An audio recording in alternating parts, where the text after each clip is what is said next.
Puji Tuhan, selamat malam Bapak Saudara. Selamat berjumpa kembali malam hari ini dalam online discipleship Revival Total Ministry. Oke, malam hari ini kita akan melanjutkan materi yang sudah kita bahas hari yang lalu ya. Nah, yang tidak mengikuti kemarin boleh mengikuti dari rekaman YouTube-nya.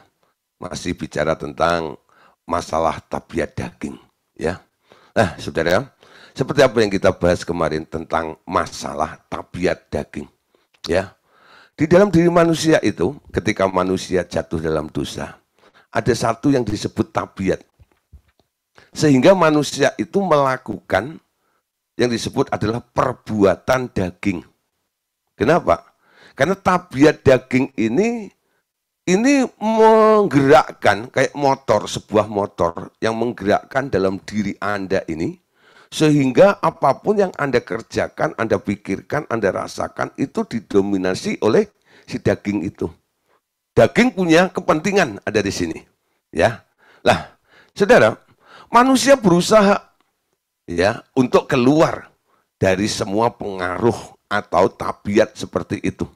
Nggak ada ya, semua manusia itu kalau ditanya, kalau mungkin ketahuan tabiat dagingnya yang buruk itu, lalu ditanya, kamu senang ya melakukan hal seperti itu, umpama nyolong, berzina, ya, berdusta gitu ya. Bilang, enggak, aku enggak suka. Tapi gimana ya menghilangkan kebiasaan dorongan-dorongan supaya saya tidak melakukan seperti itu. Nah, kalau Anda ketemu dengan orang-orang seperti itu, jawabannya Pak Saudara.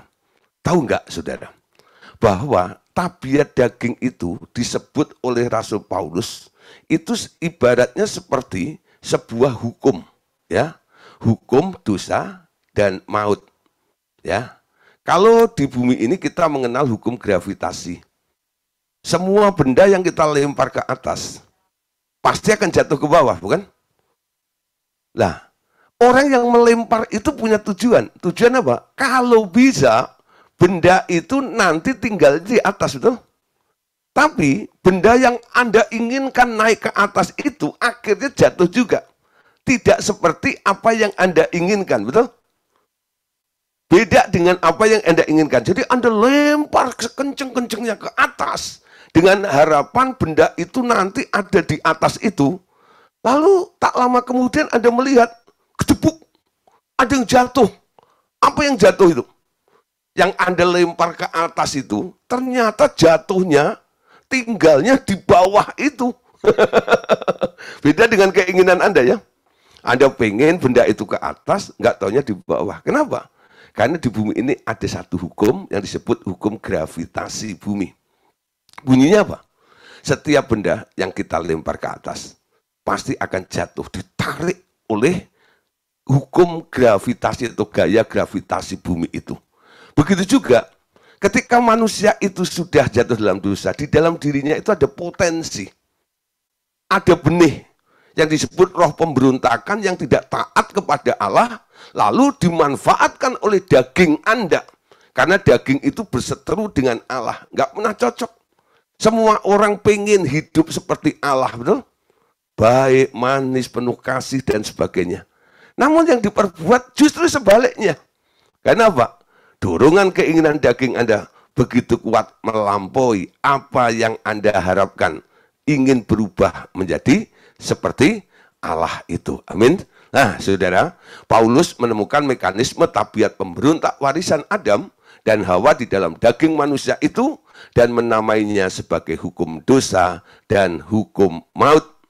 Hadirnya hukum Taurat menyebabkan tabiat pemberontak itu makin menjadi-jadi, menjerumuskan seseorang kepada pelanggaran-pelanggaran.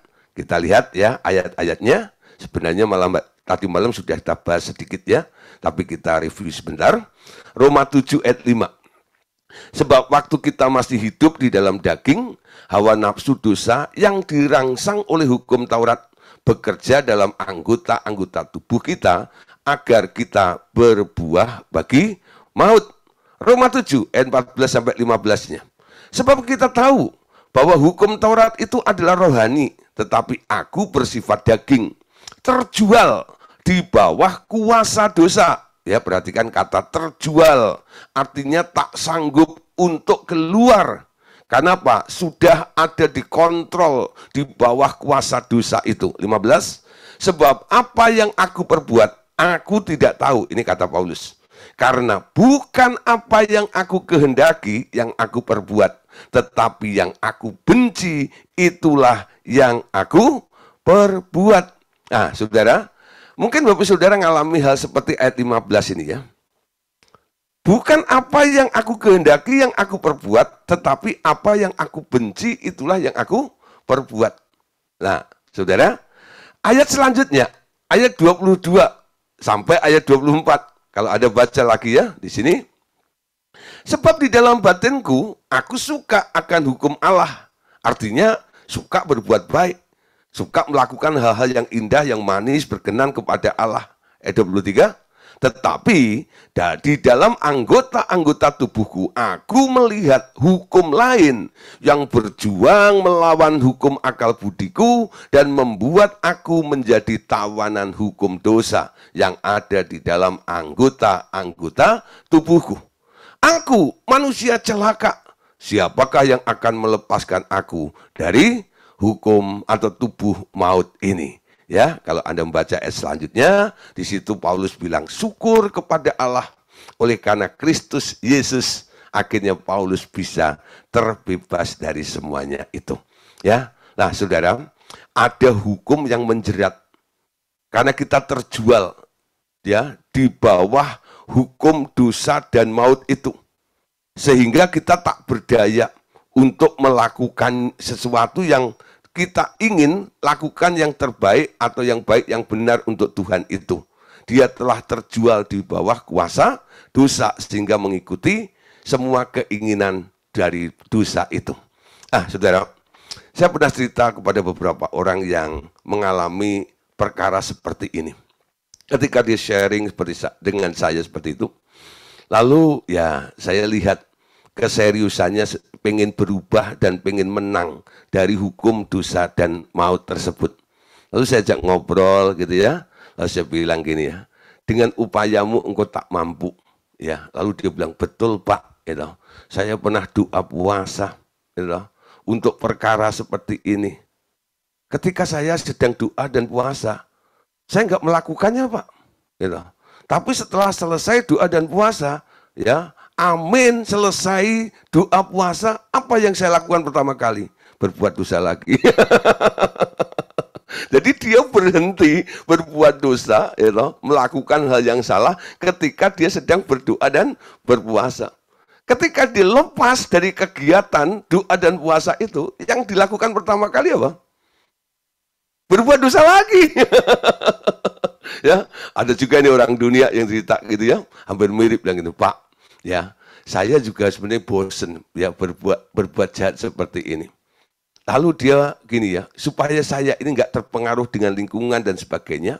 Lalu dia mengasingkan diri, pergi ke tempat yang sepi, lalu bersemedi di sana, ya berhari-hari di sana gitu. Ketika ada di tempat yang sepi, ya nggak ada orang yang aneh-aneh dan macam-macam yang di sekitarnya cuma alam aja begitu ya. Ada binatang lewat gitu dan sebagainya. Lah semacam apa ya, retret pribadi gitu di tempat yang terpencil. Di situ dia bisa nggak melakukan dosa lagi. Tapi setelah turun dari gunung ya, masuk ke kota lagi, masuk kegiatan kembali gitu. Yang dilakukan pertama kali apa? Berbuat dosa lagi. Seperti itu ya. Lah, Pak ini gimana masa saya harus tinggal di gunung seorang diri seperti itu untuk saya boleh keluar dari semua peristiwa seperti ini? Lalu saya katakan, cuma satu yang bisa menolong Anda. Siapa? Yesus. Ya, cuma satu. Dengan upayamu engkau nggak bisa. Oleh karena itu, Tuhan Yesus diutus oleh Bapaknya untuk turun ke dunia. Salah satunya adalah apa? Untuk menyelesaikan masalah daging di dalam manusia itu. Ya, ada kemerdekaan di dalam Yesus. Cara memerdekakan itu bagaimana? Yang membuat manusia jatuh dan melakukan terus perbuatan daging itu karena adanya sebuah hukum, betul? Yang namanya hukum dosa, dan maut. Kalau Anda dituntut oleh satu hukum, bagaimana Anda bisa keluar dari tuntutan hukum itu? Caranya cuma satu. Anda harus menemukan hukum yang baru, betul? Hukum yang baru nanti itu bisa memerdekakan Anda dari hukum lama yang sudah menuntut Anda itu, atau yang sedang menuntut Anda itu. Jadi caranya Allah memerdekakan Anda dari hukum dosa dan maut ini, Anda akan dimerdekakan oleh yang namanya hukum roh. Amin. Hukum roh. Barang siapa menerima Tuhan Yesus sebagai juru selamatnya, tuntutan hukum Taurat itu telah diselesaikan oleh Tuhan Yesus di dalam dagingnya di kayu salib. Ya, di kayu salib. Perhatikan ya. Barang siapa menerima Tuhan Yesus sebagai juru selamatnya, tuntutan hukum Taurat itu telah diselesaikan oleh Tuhan Yesus di dalam dagingnya di kayu salib. Caranya gimana? Waktu Tuhan Yesus digantung di kayu salib, yang digantung di sana kan bukan rohnya, bukan? Yang digantung apanya? Dagingnya. Alkitab menulis, dalam bentuk daging, dia dinaikkan di kayu salib itu. Dia disalib, ya. Secara daging dia disalib. Nah, ini merupakan sebuah tindakan profetik yang dilakukan oleh Tuhan Yesus untuk apa? Untuk menebus setiap orang-orang nanti yang percaya kepadanya. Kalau mereka dikuasai oleh tabiat daging yang dikendalikan oleh hukum dosa dan maut itu, Yesus menyelesaikannya dengan jalan naik ke kayu salib dalam bentuk daging. Jadi pengertian ini harus Anda tangkap. Bagaimana saya bisa keluar dari tabiat daging? Masuk ke dalam Yesus. Ketika Anda masuk ke dalam Yesus, dagingmu ya, tidak dituntut lagi oleh Taurat. Kenapa? Karena Taurat itu telah menuntut dan telah ditebus oleh dagingnya Yesus. Jadi kita yang ada di dalam Tuhan Yesus sekarang tidak lagi dikuasai oleh hukum dosa dan maut, tapi sekarang kita boleh dimerdekakan dari tuntutan segala hukum Taurat itu sendiri. Di dalam Yesus itu pun kita lakukan, kita mengerti dengan iman terlebih dahulu. Amin. Jadi ada satu hukum roh. Hukumnya apa? Ya, hukum dosa dan maut telah dibayar, telah dipatahkan, telah dikalahkan, telah diselesaikan, telah dikerjakan oleh Tuhan Yesus dengan jalan mati ya sebagai manusia dalam wujud daging digantung di kayu salib. Untuk apa? Menggantikan semua tabiat kedagingan kita semuanya. Amin. Nah, yang kita lakukan cuma satu. Mempercayai dan mengakui saja tentang pekerjaan Tuhan di kayu salib ini. Nanti akan mengakibatkan terjadinya perpindahan daerah di mana seseorang tinggal di alam roh. Amin. Jadi dengan Anda mengaku, Anda mempercayai apa yang dikerjakan Tuhan Yesus, Anda pindah. Pertama pindah kesadaran, pindah daerah, sehingga tuntutan itu tidak lagi kena kepada Anda. Karena apa? Anda tidak ada di tempat daerah yang sedang dituntut oleh dosa atau hukum dosa dan maut itu. Perpindahan daerah, tinggal itu juga diikuti pula oleh pergantian daerah hukum ya. Kalau Anda pindah dari daerah Indonesia, lalu Anda pindah ke daerah Amerika, ya negara Amerika. Indonesia punya hukum. Betul? Di Amerika juga punya hukum, betul? Punya hukumnya sendiri. Indonesia itu hukum dasarnya UUD 45, bukan? Salah satunya contoh ini ya. Ada hukum berlalu lintas. Kalau di Indonesia, setiap orang yang mengendarai kendaraan, mereka harus melaju, ya, mengambil jalur sebelah kiri, betul? Sebelah kiri ini, mobil Anda harus melaju di sebelah kiri, betul? Itu aturan lalu lintas, hukum lalu lintas yang ada di Indonesia. Satu hari Anda terbosen loh. Kapan aku bisa melaju di sebelah kanan loh? Lalu Anda nekat itu ya.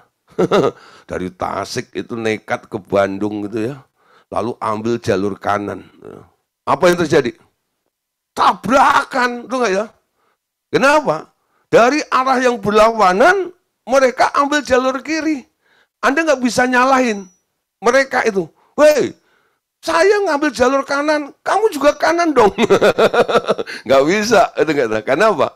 Mereka sudah mengikuti rule-nya. Hukum di Indonesia, setiap orang yang mengendarai kendaraan harus melaju di sebelah kiri. Tapi kalau Anda pengen berubah, aku nggak mau. Nggak enak. Ya, jalur sebelah kiri itu nggak enak. Aku mau naik mobil lalu ambil jalur sebelah kanan dulu. Nah, kalau Anda pengen lakukan seperti itu, gampang saudara. Anda pindah ke Amerika. Ya, Anda pindah ke Amerika. Anda pergi ke Amerika mendarat ya, di LA sana ya. Lalu sewa mobil ya. Lalu Anda mengendarai mobil di sana. Hukum Amerika memerdekakan Anda dari hukum Indonesia. Kenapa? Bunyinya beda. Di sana hukumnya lain. Hukum Amerika bilang, semua orang yang mengendarai kendaraan harus melaju di sebelah kanan. Ya, pindah daerah, pindah hukum. Pindah kesadaran ketika Anda percaya apa yang dikerjakan oleh Tuhan Yesus. Di situ Anda pindah. Dengan Anda berpikir dulu ya, kenapa aku terus dikejar oleh keinginan dan tabiat daging di dalam kehidupan saya ini? Sekarang aku percaya Tuhan Yesus telah mati buat saya. Dia digantung dalam bentuk daging supaya saya lepas dari kedagingan saya ini. Dan itu terus Anda develop, Anda sadari setiap hari. Aku di dalam Yesus. Aku telah ditebus Yesus. Taurat tidak bisa menuntut aku lagi. Ya. Sekarang aku pindah kerajaan. Pindah kesadaran, pindah kerajaan. Ketika Anda pindah kerajaan yang baru, Anda harus ikuti aturan di kerajaan yang baru itu. Di daerah yang baru itu. Dengan segala konsekuensi hukum yang ada di situ juga. Amin. Nah, saudara, jadi dengan berpindah daerah, itu artinya Anda diikuti pula oleh pergantian daerah hukum. Sejak dengan pengertian seseorang berpindah daerah hidupnya, dari daerah terkutuk ke daerah anugerah, ia hidup dalam daerah hukum yang baru, yang memerdekakannya dari daerah hukum orang terkutuk. Ya, Yohanes 5:24. Aku berkata kepadamu, sesungguhnya, barang siapa mendengar perkataanku dan percaya kepada Dia yang mengutus aku, ia mempunyai hidup yang kekal dan tidak turut dihukum, sebab ia sudah pindah dari dalam maut ke dalam hidup. Amin. Jadi ada perpindahan daerah. Sejak kapan? Sejak Anda mendengar perkataan Tuhan Yesus dan percaya kepada Bapa yang mengutus Tuhan Yesus. Percaya pada misinya Bapak. Lalu dengerin nasihatnya Tuhan Yesus. Di situ itu memindahkan kesadaran dan membuat Anda sekarang secara de jure, secara de hukum, Anda itu pindah. Anda tidak lagi di daerah terkutuk atau daerah maut, tapi sekarang Anda ada di daerah blessing atau di daerah yang hidup. Roma 8 ayat 1. Oleh sebab itu sekarang sama sekali tidak ada penghukuman bagi mereka yang ada di dalam Kristus Yesus. Sebab hukum roh yang memberi hidup telah memerdekakan engkau ya dalam Kristus Yesus dari hukum dosa dan hukum maut. Perhatikan ayat yang kedua ini ya. Sebab hukum roh ya, for the law of the spirit of life in Christ Jesus ya. Nah, di sini yaitu hukum roh. Ya, ada namanya hukum roh. Memerdekakan kita. Amin. Dari apa? Dari hukum dosa dan hukum maut ini. Hukumnya yang memerdekakan Anda. Amin. Mengerti tentang mekanisme hukum ini, Anda mulai menyadari, oh, aku tidak perlu dong berjuang melawan tabiat dagingku lagi. Sekarang aku percaya di dalam Yesus itu ada sesuatu kemerdekaan. Hukum itu secara otomatis akan memerdekakan Anda. Yohanes 8 ayat 32. Maka katanya kepada orang-orang Yahudi yang percaya kepadanya, jikalau kamu tetap di dalam firman-Ku, kamu benar-benar adalah murid-Ku, dan kamu akan mengetahui kebenaran, dan kebenaran itu memerdekakan kamu. Amin. Ketika kita tinggal di daerah yang baru, karena kita pindah daerah, Anda harus tahu dulu hukumnya apa. Hukum apa yang ada di daerah itu. Ya.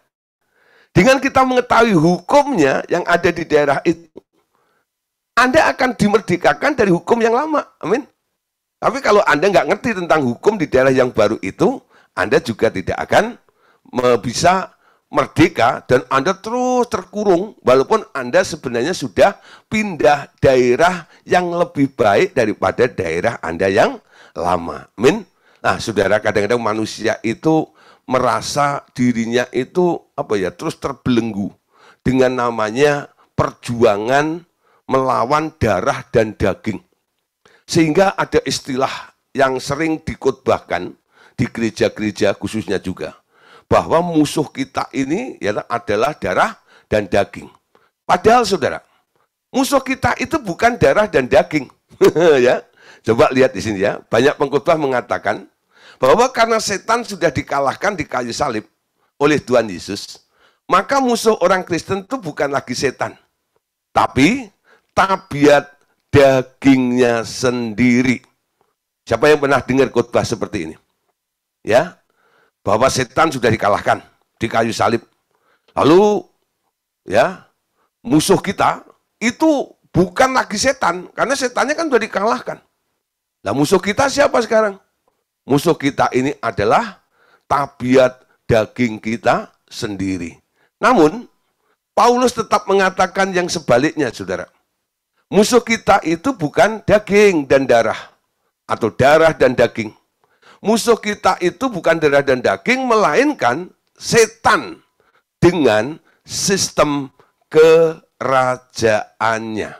Ya, masalah daging sebenarnya telah diselesaikan oleh Allah sendiri di kayu salib. Dan kita merdeka hanya dengan pengakuan iman kepada berita kemerdekaan dari daging ini. Dan dilepaskan oleh pertolongan Roh Kudus. Amin. Jadi musuhmu bukan darah dan daging. Musuhmu apa? Tetap penguasa-penguasa di udara. Nah, ayatnya ada. Ayatnya di mana? Ayat peperangan rohani, Efesus 6 ya. Baca dulu ayatnya ini. Efesus 6 ayat 11 sampai 12. Kenakanlah seluruh perlengkapan senjata Allah supaya kamu dapat bertahan melawan tipu muslihat iblis.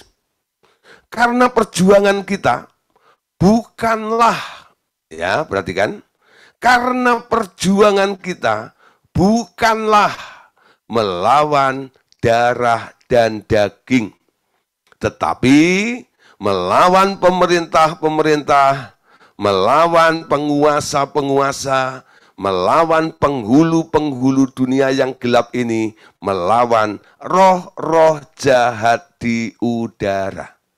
Alkitab memberitahu kepada kita semuanya dengan jelas. Musuh kita itu bukan darah dan daging. Siapa? Kenakanlah seluruh perlengkapan senjata Allah supaya kamu dapat bertahan melawan tipu muslihat iblis. Jadi kalau ada orang berkhotbah, iblis sudah dikalahkan oleh Tuhan Yesus 2000 tahun lalu di kayu salib. Jawaban Anda apa? Betul, benar ya? Benar. Ya. Tapi saudara, walaupun dia sudah dikalahkan, si iblis itu belum dibinasakan. Ya, si iblis itu belum dibinasakan. Sehingga walaupun dia sudah dikalahkan, dia masih terus berjuang untuk mempengaruhi, untuk mengganggu, untuk merusak, untuk membunuh, untuk mencuri, membinasakan manusia. Ya, dia terus berjuang itu. Dengan cara apa? Dengan cara apa? Dengan cara tipu muslihat. Ngerti saudara maksudnya tipu muslihat gini ya? Umpama ya, ada orang secara fisik ini ya, umpama saya dengan Pak Joni ini, saya secara fisik saya kalah, salah gede dengan dia ya. Karena dia akan terus olahraga. Ya. Nah, wah, gede. Wah, karena saya merasa nggak sanggup ya, melawan secara fisik. Tapi saya ingin mengalahkan Pak Joni. Caranya gimana? Saya cari akal. Saya cari akal, gitu. Saya ajak jalan ke jurang, ke tepi jurang gitu ya. Lalu saya bilang, Pak Joni, itu bagus tuh jurang gitu ya, gini-gini nih. Dia nggak nyadar, minggir, tak dorong. Kejebak jurang, bros gitu ya. Hah? Jadi dia ketipu aja. Betul ya? Jadi saya nggak berantem secara fisik gitu. Karena apa? Saya kalah. Tapi tetap ada upaya untuk mencelakakan orang itu. Caranya gimana? Cari akal. Gitu. Nah, cari akal. Makanya nggak heran ya. Orang kalau kecil pendek itu katanya otaknya panjang gitu ya. Akalnya banyak itu, makanya hati-hati ya sama orang kecil pendek gitu loh. Udah. Itu otaknya panjang itu. Otaknya penuh dengan trik dan sebagainya ya. Nah itu paham yang apa nggak ngerti itu, kata mereka sih gitu. Iblis itu walaupun sudah dikalahkan, dia tetap berupaya ya. Salah satunya apa? Dia bercokol di kedagingan Anda. Sekali-kali dia munculkan. Dan Anda tahu apa yang diinginkan daging itu? Yang diinginkan daging itu selalu yang enak-enak, betul nggak ya? Yang nikmat-nikmat gitu ya. Nah, jadi hati-hati dengan tawaran yang berbau enak dan berbau nikmat. Amin. Nah, orang kena kolesterol gara-gara apa? Orang kena kolesterol gara-gara apa? Makan enak, betul nggak ya? Coba kalau makan daun pepaya, daun apa namanya? Daun pintu, bukan, itu daun pepaya, itu pare gitu ya. Lah yang pahit-pahit itu kalau macam gitu, sayur-sayur kalau macam itu. Nah, Anda bebas dari kolesterol. Oh, tapi kalau makan yang berlemak-lemak itu kolesterol. Lah orang bilang lemak enak kalau macam haucek. Justru itu yang enak-enak itu. Nah, kadang-kadang ide-ide seperti itu ditawarkan oleh si iblis, ya. Dia tidak secara fisik terang-terangan menakut-nakutin Anda. Orang berpikir iblis itu kalau datang nanti pakai tanduk menyeramkan gitu. Oh enggak, sekarang iblis modern, tuh enggak ya? Dia masuk melalui keinginan-keinginan Anda yang berbau enak, nikmat, gitu loh. Seperti itu. Nah, hal yang enak, yang nikmat itu biasanya itu yang diinginkan oleh daging Anda. Ketika dagingmu mulai pengen, iblis bercokol di tempat itu, lah, iblis berhasil menggiring opini Anda.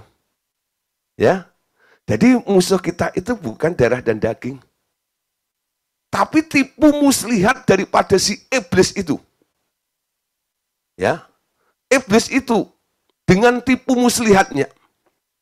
Jadi bukan masalah dagingmu itu, semua masalah dagingmu itu sudah dibereskan 2000 tahun yang lalu oleh Tuhan Yesus. Itu kebenarannya. Tapi kenapa orang tetap kedagingan walaupun sudah ditebus oleh Tuhan Yesus? Karena dia nggak sadar bahwa dia sudah pindah daerah, dia sudah pindah hukum.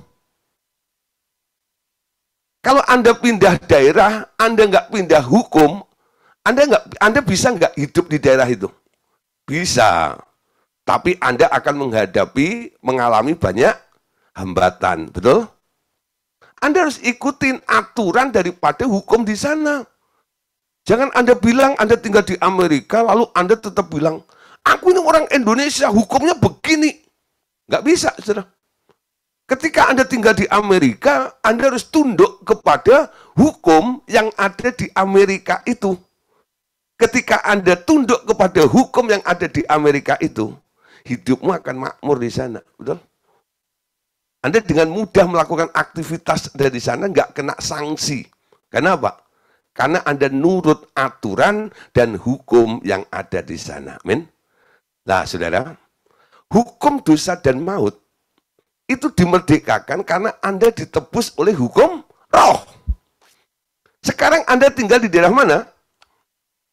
Anda tidak lagi tinggal di daerah daging. Sekarang Anda tinggal di daerah roh. Di daerah roh ini, Anda harus nurut aturannya roh. Orang yang nurut aturannya roh itu boleh disebut sebagai hidup dan berjalan di dalam pimpinan roh. Amin. Roh Kudus diberikan kepada orang percaya. Agar oleh pertolongan dan pimpinan Roh Kudus, semua orang percaya dipimpin untuk melakukan kembali hukum-hukum dan perintah-perintah Allah dengan mudah. Ya.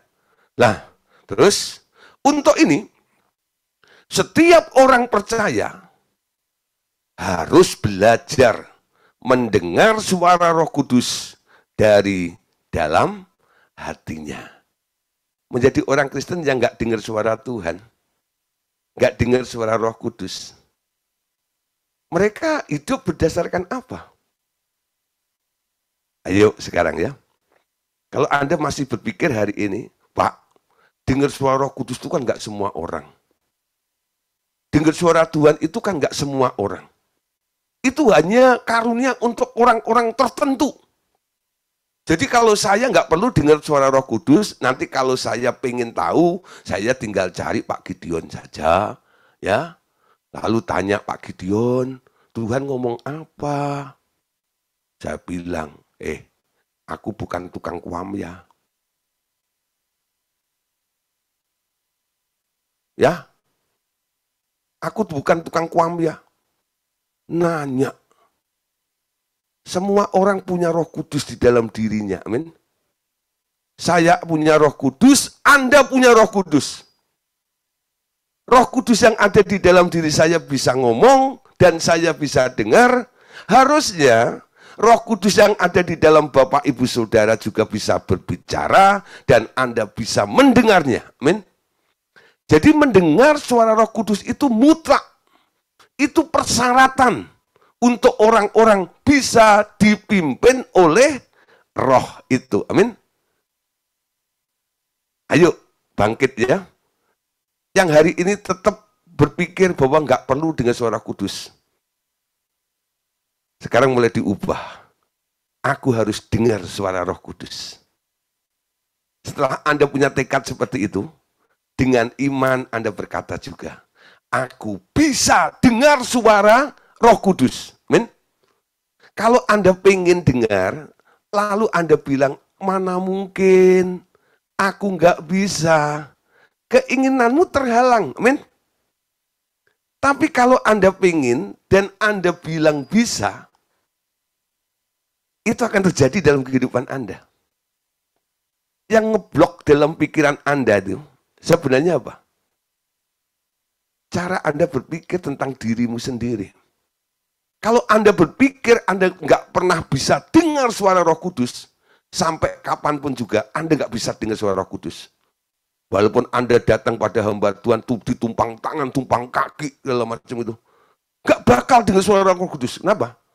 Karena Anda sendiri ngeblok pikiran Anda. Aku ini budak. Aku ini nggak bisa dengar suara Roh Kudus. Ada satu murid ya di Solo dulu. Awal-awal kami datang ke sana dengan Pak Andreas. Ya, lalu ada satu namanya Susan. Ya, sekarang ada di mana tuh? Di Yunani dia. Ya, jadi waktu kita 10 hari di sana, Pak Andreas itu ngajar buku 6, saya dampingi. Siangnya ada pelepasan. Banyak yang datang. Ya, itu keluarganya adem ayem tuh ya, itu datang juga. Pokoknya banyak yang datang sampai ini. Lalu ada seorang nona itu ya, yang duduk nunggu ngantri gitu ya. Lah, terus nunggu giliran segala macam gitu. Lalu setelah saya melayani beberapa orang, lalu saya lihat nih kayaknya dia gelisah resah. Ya kayak mau pulang, antara pulang gimana gitu ya. Lalu saya deketin, ada apa sebenarnya? Oh gini, saya nggak minta didoain. Saya mau mendapat sebuah konfirmasi saja. Ya, apakah saya itu bisa dengar suara Tuhan atau enggak? Ketika dia ngomong seperti itu, saya langsung jawab, kamu bisa. Dia kaget loh. Kamu bisa. Jadi ketika dia tanya, apakah aku ini bisa dengar suara Tuhan? Karena buku 6 itu kan banyak bicara tentang mendengar suara Tuhan, bukan? Jadi mendapat pengajaran seperti itu malamnya, paginya dia itu mau nanya, apakah yang diajarkan oleh Pak Andreas semalam itu bisa terjadi dalam kehidupan saya atau tidak? Apakah saya bisa ngalami atau tidak? Lalu dia tanya, Pak, saya bisa nggak dengar suara Tuhan? Jawaban saya bilang, kamu bisa. Kok Bapak bilang bisa? Sebab ada tertulis, saya bilang. Saya tanya, kamu dombanya Allah bukan? Iya. Coba ngembek-mbek. Kamu dombanya Allah bukan? Iya. Nah, firman Tuhan bilang apa? Domba-dombaku mendengarkan suaraku. Betul? Domba-dombaku mendengarkan suaraku. Perhatikan ayat ini. Ayat ini tidak bilang begini. Domba-dombaku akan mendengarkan suaraku. Domba-dombaku mendengarkan suaraku. Sudah atau belum? Bisa atau tidak? Kalau ada kata akan, berarti belum. Tapi karena tidak ada kata akan, artinya Tuhan itu bilang, semua yang namanya dombanya Allah, itu bisa dengar suara Tuhan. Amin. Siapa di sini dombanya Allah? Siapa yang sudah bisa dengar suara Tuhan? Nah, kalau domba Allah nggak dengar suara Tuhan, Anda perlu firman, ya, firman yang tipenya cotton bud. Ya loh, firman yang macam cotton bud, itu enggak loh? Yang korek-korek itu loh, macam gitu. Supaya apa? Semua penghalang mendengar suara Tuhan itu semuanya dicungkil keluar. Pada dasarnya semua orang bisa dengar suara Tuhan. Amin. Mulai start dari sini. Aku bisa. Aku mau. Aku bisa. Amin. Sebentar lagi, Anda praktek, Anda akan dengar suara Tuhan. Nah, kalau butuh mentor, masih ragu, masih bimbang, silahkan. Kami siap untuk mementorin Anda. Pak, saya kok dengar begini, salah atau benar? Saya hargai. Ya. Apa yang saya alami dengan pengalaman saya sama saya yang terjadi dalam kehidupan saya coba nih, saya compare. Ya, pengalaman saya sih begini, gitu ya. Terus lanjut aja, begitu ya. Nah, tapi Anda sudah melangkah untuk mendengar. Perhatikan di sini, saudara. Untuk lepas dari tabiat daging ini, Anda harus pindah, betul? Menjadi orang yang dipimpin oleh Roh. Untuk setiap orang percaya harus belajar mendengar suara Roh Kudus dari dalam hatinya. Ya, mulai di sini. Roh memimpin apa setiap hari dalam kehidupan Anda. Ketika Anda mulai berlatih, belajar terus setiap hari, dipimpin oleh Roh, Anda lihat gaya hidupmu berbeda. Anda bukan lagi hidup berdasarkan apa yang Anda lihat. Tapi Anda akan hidup ya karena percaya. Percaya apa yang dikatakan oleh Tuhan di dalam kehidupan Anda. 2 Korintus 5 ayat 7. Sebab hidup kami ini adalah hidup karena percaya. Bukan karena melihat. Amin. Nah, percaya karena Anda dipimpin. Dikasih tahu sama Tuhan. Hal apa yang harus Anda lakukan. Amin. Galatia 5:18. Akan tetapi jikalau kamu memberi dirimu dipimpin oleh roh, maka kamu tidak hidup di bawah hukum Taurat. Amin.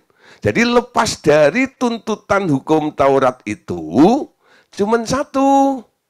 Memberi dirimu dipimpin oleh roh. Roh itu mau memimpin Anda. Tapi kalau Anda nggak mau dipimpin, roh itu nggak memimpin Anda. Dia hanya memimpin orang-orang yang mau memberi dirinya untuk dipimpin. Amin. Nah, ya. Jadi kalau kita mau memberi diri untuk dipimpin, roh itu akan memimpin dalam kehidupan kita. Galatia 5:24. Barang siapa menjadi milik Kristus, Yesus ia telah menyalibkan daging dengan segala hawa nafsu dan keinginannya. Jikalau kita hidup oleh roh, baiklah hidup kita juga dipimpin oleh roh. Dan janganlah kita gila hormat, janganlah kita saling menantang dan saling mendengki. Ya. Nah, menyalibkan daging karena ikut Yesus. Roma 8:5. Sebab mereka yang hidup menurut daging memikirkan hal-hal yang dari daging. Mereka yang hidup menurut roh memikirkan hal-hal yang dari roh. Anda lihat nanti ya, ketika roh itu mulai memimpin Anda, apa yang Anda pikirkan? Orang yang dipimpin oleh roh, dia akan memikirkan perkara-perkara roh, bukan perkara-perkara daging. Apalagi kita ini kan anak Allah, amin. Nah, Roma 8 ayat 14. Semua orang yang dipimpin oleh roh Allah adalah anak-anak Allah. Roh itu membawa kita kepada seluruh kebenaran. Dan melepaskan Anda dari semua keinginan tabiat daging di dalam hidup Anda. Karena apa? Karena Anda sekarang sudah dipimpin oleh roh itu. Amin. Nah, saudara. Oleh sebab itu, dengan pengertian-pengertian yang sudah kita bahas pada malam hari ini, kita sekarang mengambil sikap, ya. Kita mulai berubah. Apa yang berubah dulu? Ubah definisinya, ya. Mengubah definisi dan karya Roh Kudus di dalam hidup kita. Banyak orang berusaha dengan kekuatannya sendiri untuk merubah karakternya. Disertai dengan permohonan doa agar Tuhan menolong mereka dalam kelemahan mereka. Cara ini tak pernah berhasil untuk mengubah karakter seseorang, kecuali ya dengan cara berusaha tadi itu, kecuali memperbaiki sedikit kelemahan pribadi di sana sini. Allah telah mengerjakan sendiri perkara perubahan karakter di dalam orang itu yang percaya kepadanya itu. Amin. Apa yang tak mungkin dilakukan oleh kekuatan manusia telah dilakukan Allah sendiri dengan jalan menggantung anaknya dalam tubuh daging. Sama halnya dengan dosa kita.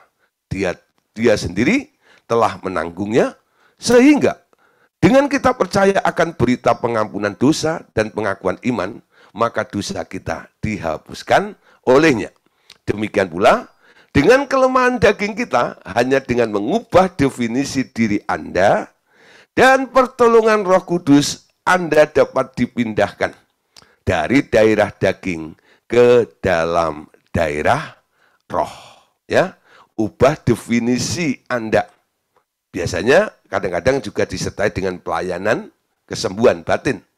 Pelayanan kesembuhan batin itu juga dapat dan pelepasan mungkin diperlukan untuk membantu melepaskan karakter-karakter buruk yang terlampau kuat dalam diri seseorang.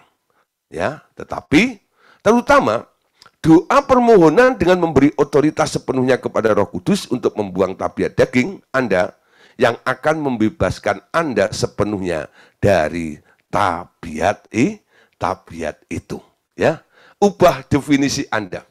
Ya, ubah definisi Anda.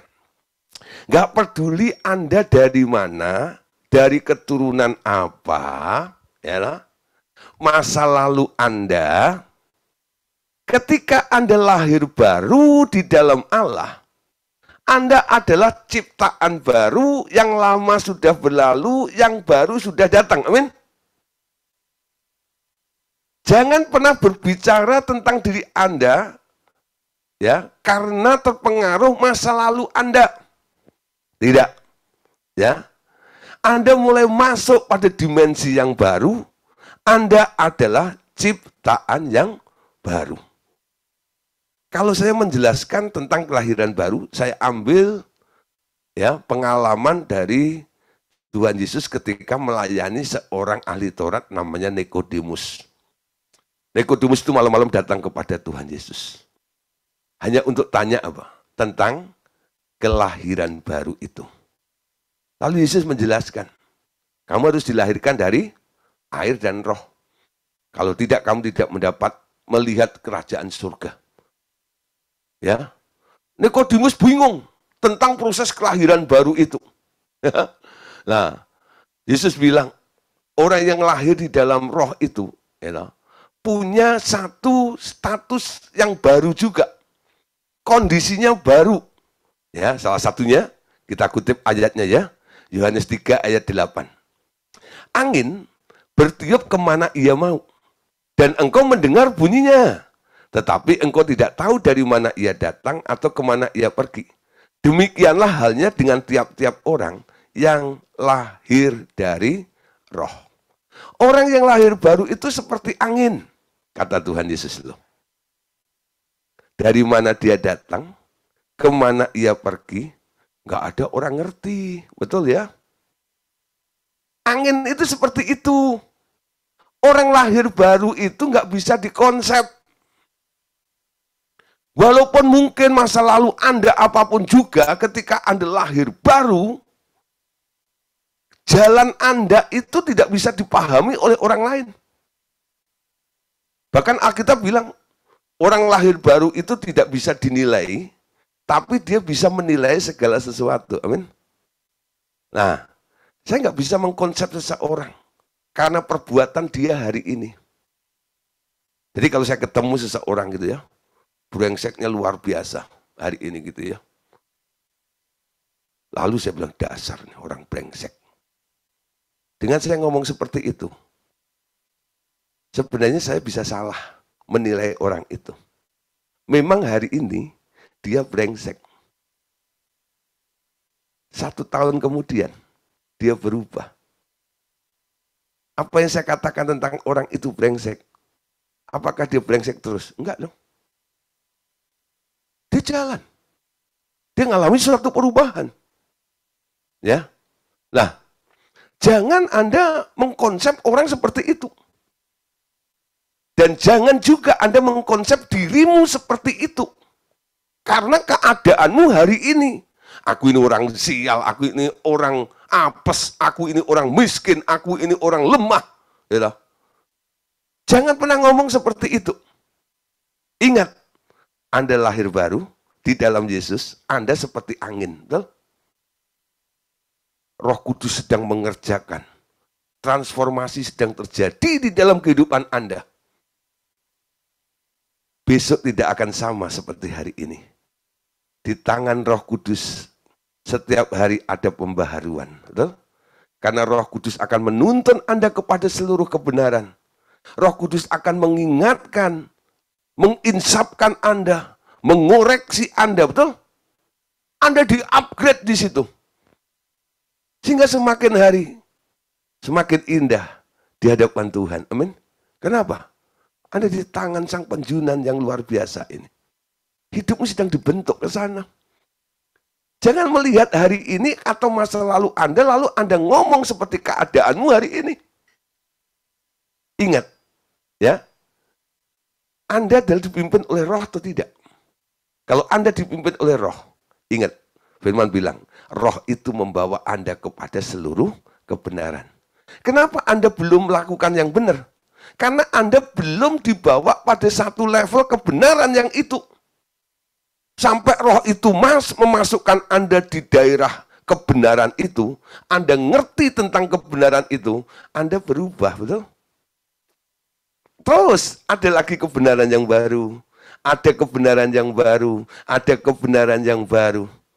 Ketika roh itu memimpin dari yang Anda belum tahu, lalu diberitahu, lalu Anda mengerti. Cuma satu kata yang keluar dari diri Anda, Pak. Oh, begitu toh. Oh, begitu toh. Ya, Anda melihat pekerjaan dia yang ajaib dalam kehidupan Anda. Pertama, jangan konsep orang, amin. Yang kedua, jangan konsep diri Anda sendiri.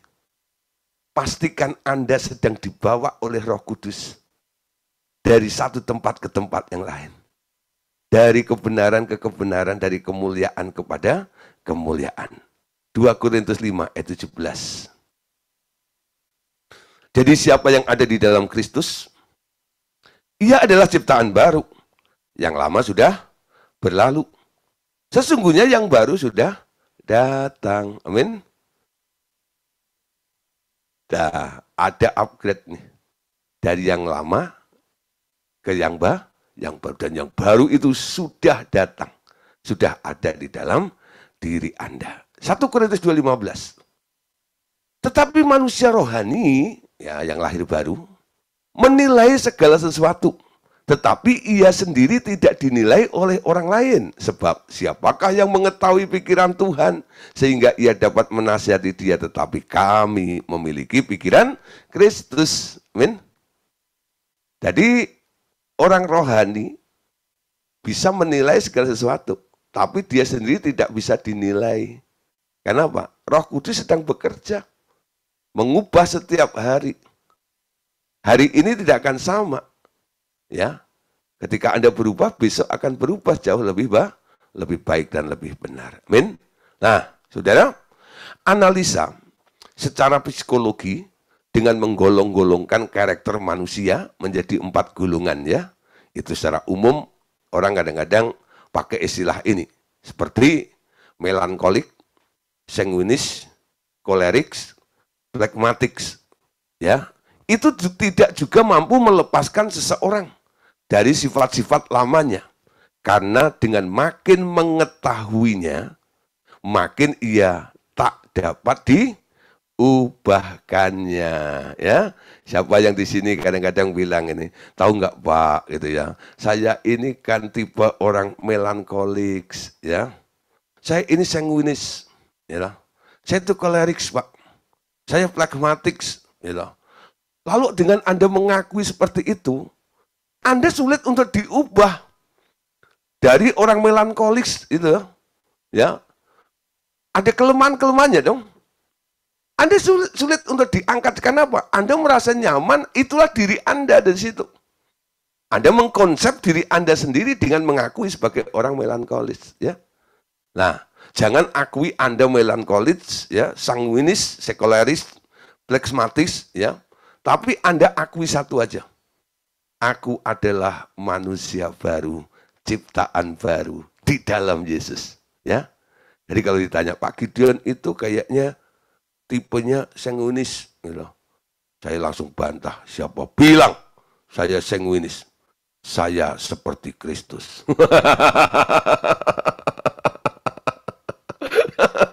Pak Indra itu kayaknya kolerik ya. Langsung bantah Pak. Siapa bilang saya kolerik? Saya seperti Kristus. Amin. Nah, saya manusia baru, ciptaan baru di dalam Yesus. Saya diubah menjadi seperti Yesus. Saya bukan kolerik, saya bukan phlegmatik. Ya. Pak Andreas, Andi, ya, kayaknya itu melankolis. Siapa bilang? Langsung teriak dari Cikarang. Bukan, gitu ya. Nah, jangan pernah setuju, ya, dengan identitas yang dikasih, ya, oleh orang untuk Anda itu. Nah, orang sedang mengkonsep Anda. Jangan setuju dengan konsepnya. Anda akui saja apa yang sedang dikerjakan Roh Kudus. Amin. Tahu nggak? Saya ini sedang diubah untuk menjadi seperti Yesus. Kalau sedang diubah, menjadi seperti Yesus. Goalnya, saya itu nanti jadi seperti Yesus. Amin. Walaupun hari ini belum jadi. Ya, belum jadi, tapi Anda punya arah ke sana. Amin. Dan itu yang membuat Anda gampang untuk diubahkan. Amin. Orang yang dilahirkan baru adalah ciptaan baru. Yang lama sudah lenyap, yang baru sudah terbit, sehingga tak seorang pun lagi yang dapat menganalisa karakter orang itu. Amin. Nggak ada yang bisa menganalisa karakter Anda. Kenapa? Anda adalah orang yang lahir baru. Galatia 6 ayat 15. Sebab bersunat atau tidak bersunat tidak ada artinya atau tidak penting. Tetapi menjadi ciptaan baru, itulah yang ada artinya. Jadi yang paling berarti itu apa, saudara? Kalau Anda menjadi manusia ciptaan baru. Itu yang paling berarti. Itu yang sangat berarti. Camkan baik-baik. Apa yang paling berarti di dalam hidup Anda? Ketika saya diubahkan menjadi ciptaan baru, itu yang sangat berarti. Dan apa yang sangat berarti itu terus Anda pegang. Tiap hari Anda ingat, siapa Anda? Aku adalah ciptaan baru, manusia baru. Yang lama sudah berlalu, yang baru sudah datang. Akui yang sudah datang itu. Apa yang sudah datang? Ya, kalau yang lama itu suka bohong. Yang sudah datang apa? Jujur, betul? Ya. Nah, kalau yang lama itu pelit, yang baru apa? Suka memberi. Ya. Nah, Anda bisa lihat tuh, yang lama apa? Manusia lamanya apa? Yang baru apa? Betul? Mulai akui yang baru itu tiap hari. Dan semakin hari semakin terjadi di dalam kehidupan kita semuanya. Amin. Oke, saudara, untuk menutupnya, saya mau ajak Bapak Saudara praktek untuk mengubah definisi diri. Ya. Nah, praktek sekarang. Ucapkan definisi baru tentang diri Anda. Seperti yang di bawah ini. Ganti kata-kata yang tercetak miring dengan sifat atau karakter Anda yang buruk. Dan yang ganti yang digarisbawahi dengan karakter Yesus yang sepadan. Ya. Nah, coba perhatikan di sini. Satu dulu ya. Nah, bisa baca ya. Anda bisa ucapkan sendiri ya. Baca ya sama-sama ya. 2, 3, 4. Siapa bilang saya seorang pemarah? Saya adalah seorang yang sangat peramah karena Tuhan Yesus tinggal di dalam saya. Ini praktek pertama ya. Siapa bilang saya seorang pemarah? Lalu Anda ganti, yang akui. Saya adalah seorang yang sangat peramah karena Tuhan Yesus tinggal di dalam saya. Yang masih suka marah-marah. Dan udah bilang, aduh, gitu, sebenarnya tiap hari itu pengennya nggak marah. Tapi kenapa marah lagi, dan sebagainya gitu. Bosen nih saya marah. Nah, ketika Anda sudah terjebak di situ, Anda bisa ubah konsep Anda. Dengan Anda praktek, siapa bilang saya seorang pemarah. Saya adalah orang yang sangat peramah. Ya, coba ucapkan seperti itu. Ketika Anda mengucapkan, apa yang terjadi? Pikiranmu mulai ngomong apa? Masa sih? Itu enggak itu? Bener nggak? Coba ngomong dulu, praktek ya. Kalau nggak praktek nggak ngerasain. Ketika Anda sedang ngomong begitu, otakmu, pikiranmu nanti muncul apa coba ya? Coba praktek ya. Coba bilang, siapa bilang saya seorang pemarah? Saya adalah seorang yang sangat peramah. Ketika mulutmu ngomong seperti itu, selesai ngomong seperti itu, ada pikiran ya. Pikiranmu ngomong apa? Masa sih? Ya, senyum artinya setuju. Enggak senyum, cembetut artinya sakit gigi. Nah, saudara Anda tahu ini ya. Ya, coba itu, ya. Siapa bilang saya seorang pemarah, saya adalah orang yang sangat ramah. Ya. Itu pasti otaknya dibantah gitu loh. Mana mungkin? Apa iya? Benarkah? Gitu ya. Lalu Anda mulai tambahin. Kenapa saya ngomong seperti itu? Nah, tambahannya apa? Ya, dalam pengakuan ini, siapa bilang saya seorang pemarah, saya adalah seorang yang sangat peramah. Karena Tuhan Yesus tinggal di dalam saya. Itu yang membantah, itu nanti yang melawan, mengcounter pikiranmu yang nggak setuju dengan omonganmu itu loh. Aku ngomong seperti ini dasarnya karena apa?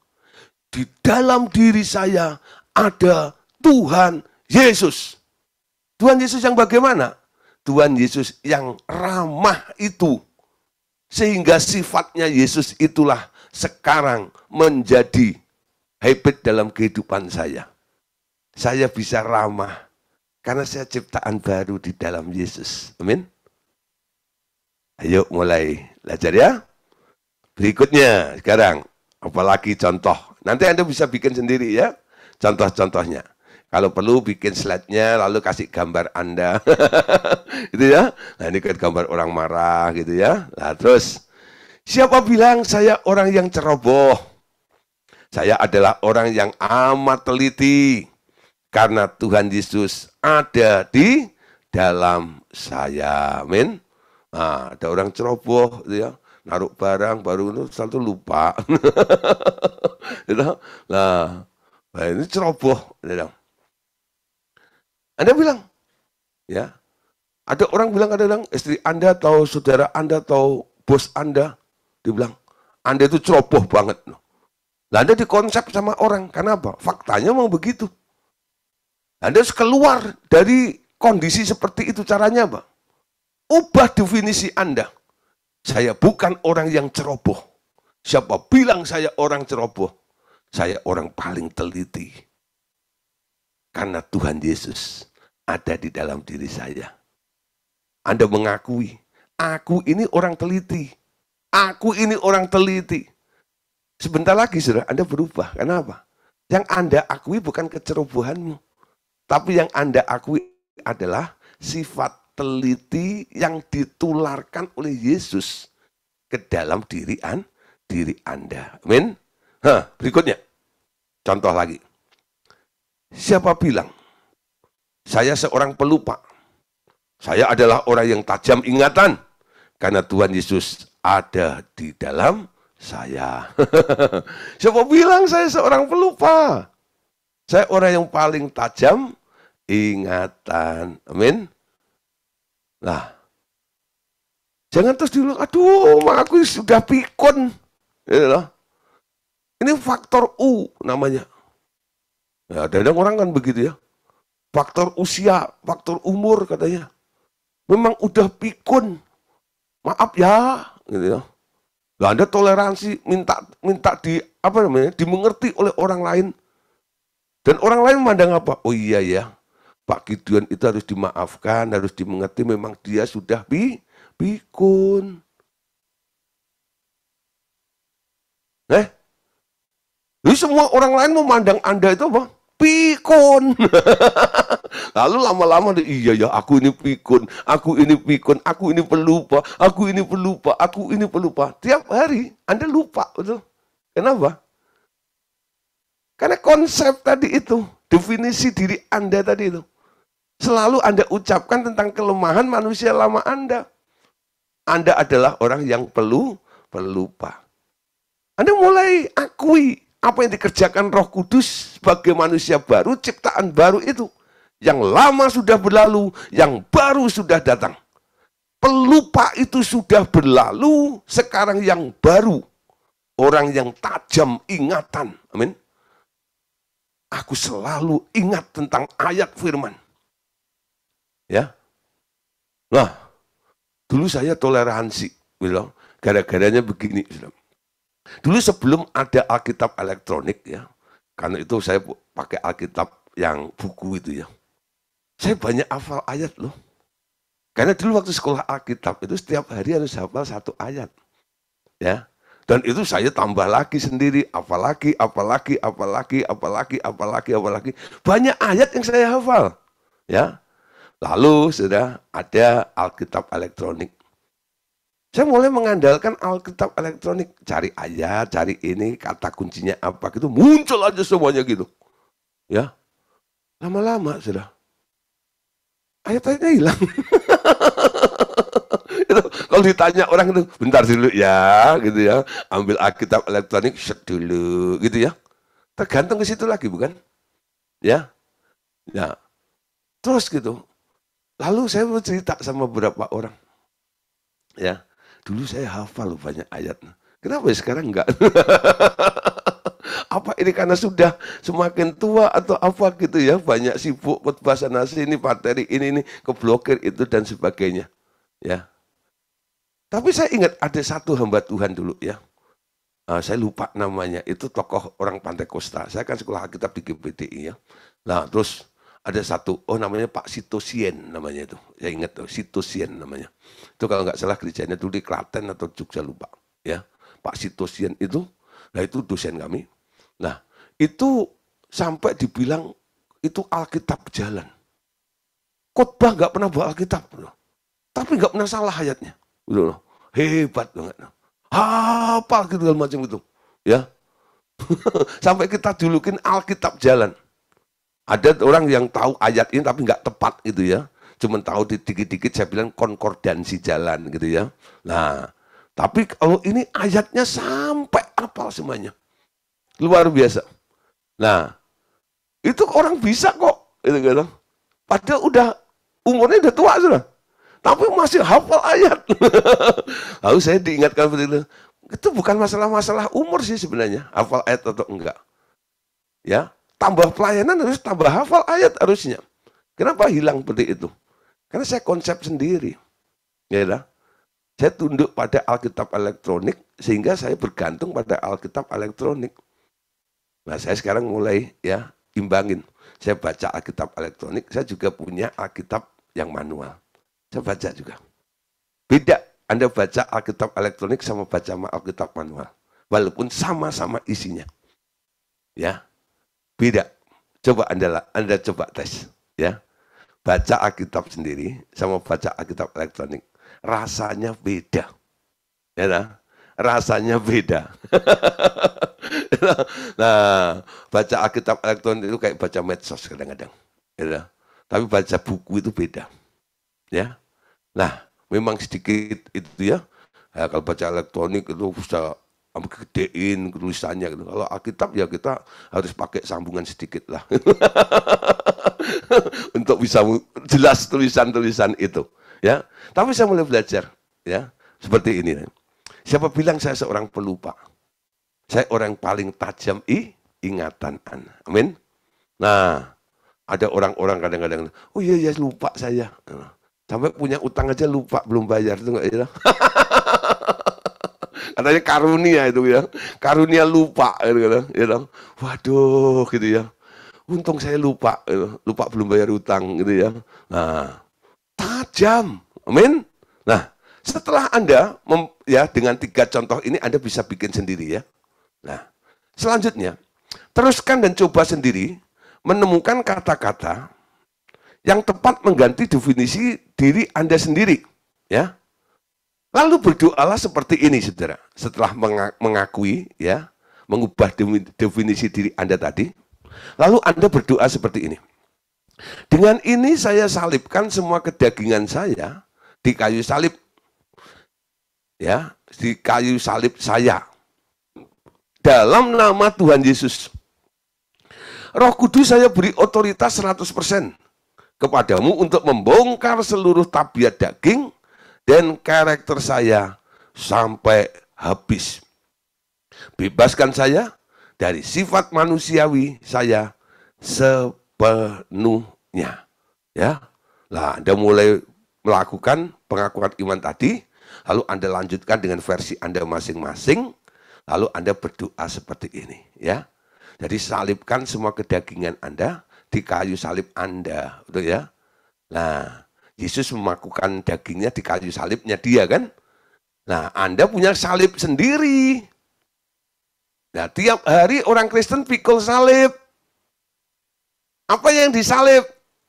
Dagingmu tiap hari digantung di kayu salibmu itu loh. Men? Ada bilang tidak. Nah, itu namanya menyalibkan, betul ya? Ya. Keadaanmu Anda bantah, lalu Anda akui apa yang Tuhan inginkan kerjakan di dalam kehidupan Anda. Itu pikul salibnya ulang. Siapa bilang saya ini? Anda pakukan di kayu salib bersama ya salib Anda sendiri. Amin. Oke, Bapak Saudara, puji Tuhan. Tentang masalah tabiat daging sudah selesai, ya. Kita libur agak panjang karena saya ada tugas keluar kota, Malang, ya, mampir Surabaya, Madiun, dan ke Solo, ya. Nah, nanti kita ketemu lagi minggu depannya, ya kurang lebih hampir 10 hari ya kita nggak berjumpa.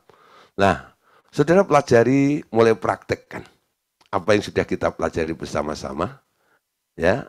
Lalu nanti saya mau lihat dampaknya apa ini. Kalau tiap hari kita belajar begitu, kadang-kadang orang bilang nggak sempat praktek, Pak. Nah, ini saya kasih kesempatan 10 hari praktek. Nanti saya ingin tahu kesaksian dari Pak Joni, saya ingin tahu kesaksian dari Bu Nuraini, saya mau pengen tahu kesaksian dari Utama Purba, loh, apa yang dialami bersama dengan Tuhan. Ya, saya jamin pasti keren. Amin. Tuhan Yesus memberkati kita semuanya. Amin. Haleluya.